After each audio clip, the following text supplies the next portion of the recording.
Makahulugan ang binitiwang pahayag ng star of the new gen na si Jillian Ward patungkol sa kanyang love life. Natanong kasi ang Kapuso star hinggil sa tunay na estado ng kanyang buhay pag-ibig, matapos siyang mag-perform sa All Out Sundays ng GMA7, nitong nagdaang linggo.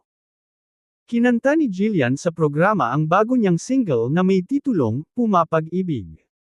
Co-writer din ng kanta ang aktres kaya personal daw ito para sa kanya. Actually, ibinigay po siya sa akin, na nakompose na po nila yung song, pero marami akong mga binagong lyrics, na mas na-express ko yung nararamdaman ko talaga, ang pahayag ni Jillian Ward. Inialay pa ng dalaga ang kanta sa lahat ng nagmamahal, sana magustuhan niyo po yung song. Tuwing pinakikinggan niyo to, isipin niyo na lang kung sino ba talaga ang nakakuha ng puso ninyo at talagang nakasapol sa puso ninyo. This song is for everyone na pumapag-ibig, aniya pa. Kasunod nito, tinanong nga si Jillian kung pumapag-ibig na rin ba siya ngayon. Magsisinungaling ako kapag sinabi kong hindi, ang makahulugang sagot ng aktres.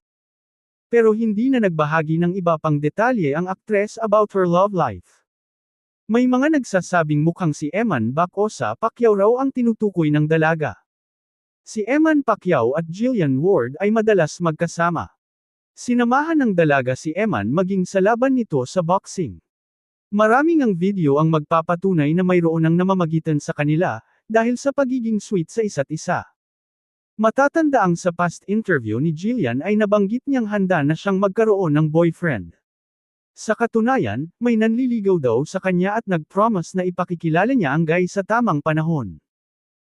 Napapanood pa rin si Jillian ngayon sa Kapuso action drama series na, Never Say Die, kasama ang pambansang ginoo na si David Licauco.